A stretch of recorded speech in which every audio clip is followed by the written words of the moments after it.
नमस्कार, मैं हूं पवन त्यागी। कश्मीर में एनआईए की ताबड़तोड़ छापेमारी चल रही है और एनआईए का पूरा फोकस अब कश्मीर में उन लोगों के ऊपर है जो पाकिस्तान से नशे की खेप लाकर भारत में उन नशे को युवाओं तक पहुंचा रहे हैं और उस पैसे से बंदूक खरीद कर लाने का प्रयास कर रहे हैं। आप देख रहे हैं, यूं तो आतंकवादी अगर कश्मीर में घुसते हैं तो हमारे सुरक्षा बल उनको खोज खोज कर मार गिराते हैं, लेकिन 2024 का चुनाव आ रहा है और इसके चलते एनआईए के पास ये इनपुट थी कि ये वारदातें और तेजी से बढ़ेंगी।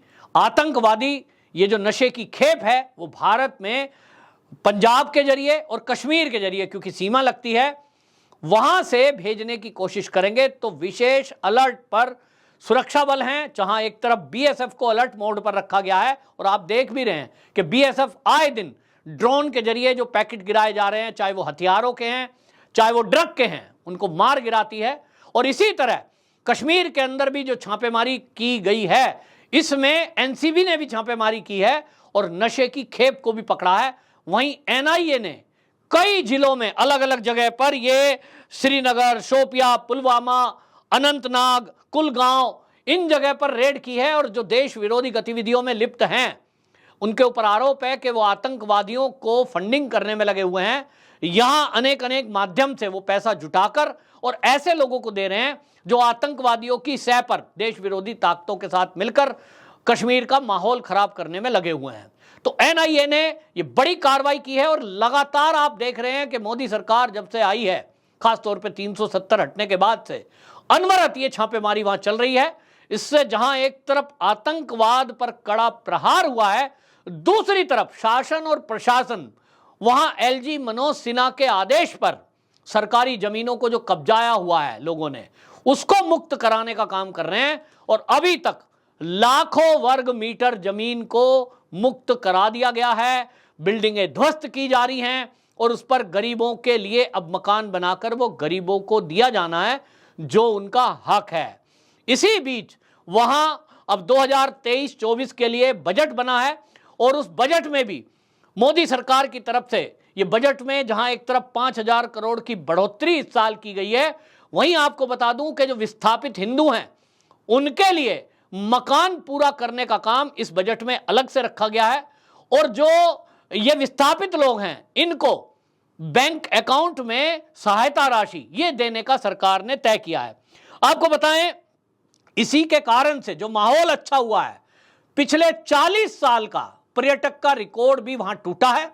पर्यटन के लिए 2020-21 उस समय आप देख रहे थे जब कोरोना का काल चल रहा था, लेकिन उसके बाद 21-22 में जम्मू और कश्मीर मिला दें तो 1.88 लगभग 2 करोड़ के करीब पर्यटक जम्मू और कश्मीर में पहुंचे हैं।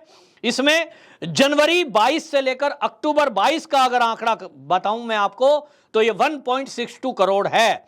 अकेले जनवरी 2022 से लेकर 21 दिसंबर 2022 तक 26 लाख पर्यटक केवल कश्मीर में पहुंचे हैं और ये अपने आप में एक रिकॉर्ड है।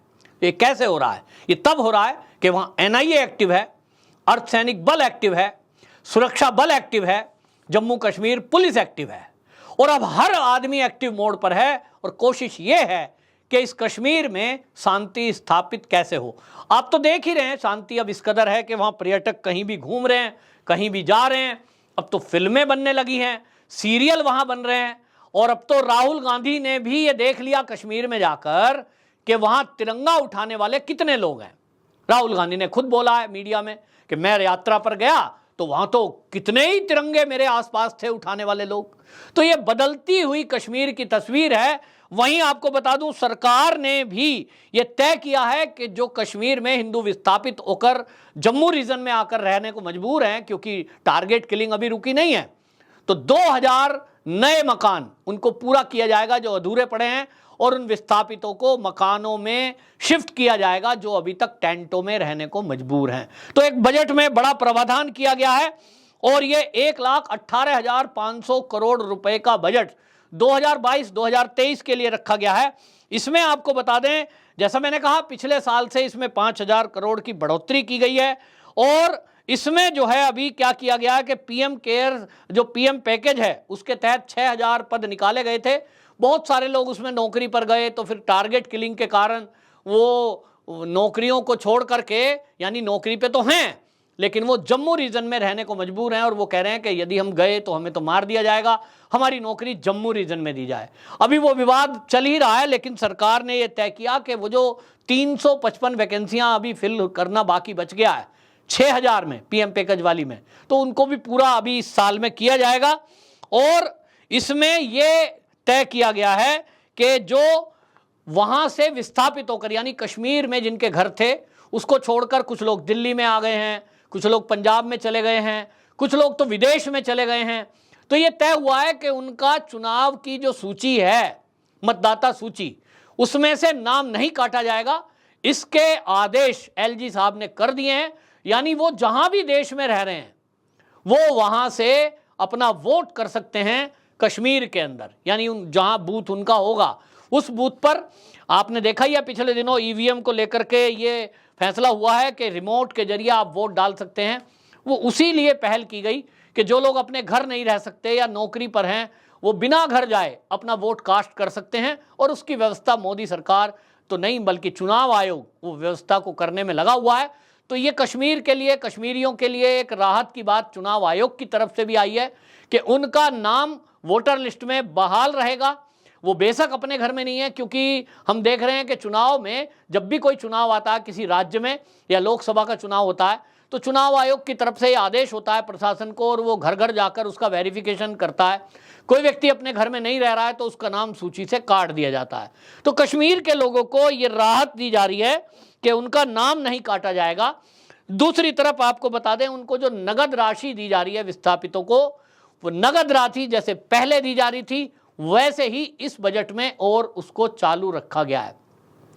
पीएम पैकेज में जो नौकरी वाले लोग हैं जिनको टारगेट किलिंग के भय से अपनी नौकरी स्थान को छोड़ करके वो पिछले काफ़ी दिनों से धरने पर बैठे हैं, मांग कर रहे हैं, उनकी मांग बिल्कुल जायज़ है। क्योंकि भाई कोई भी एक 50,000 की नौकरी भी हो, चाहे 1 लाख की भी हो, चाहे 50 लाख की भी हो, कोई अपनी जान पे क्यों खेलेगा। नौकरी वो करना चाहेगा जिसका पैसा लेकर वो जी सके, लेकिन जब जान ही नहीं रहेगी तो उस पैसे का क्या करेगा।